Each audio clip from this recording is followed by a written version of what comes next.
தூய யோவான் எழுதிய நற்செய்தியிலிருந்து வாசகம். அதிகாரம் 3, இறை வார்த்தைகள் 5-6.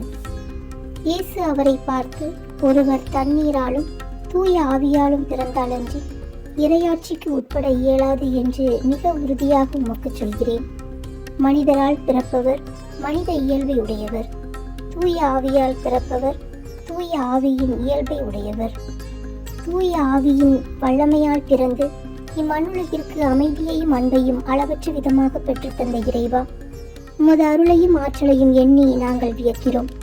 உம்மை போல நாங்கள் தூய ஆவியின் வல்லமையை பெற்றவர்களாய் வாழவும், எங்களது பிறப்பின் மேன்மையை உணர்ந்து அதற்கேற்றவாறு எங்களது வாழ்வின் பாதைகளை மாற்றி அமைக்கவும் தேவையான அருள்வரங்களை தந்தருளும். ஆமேன்.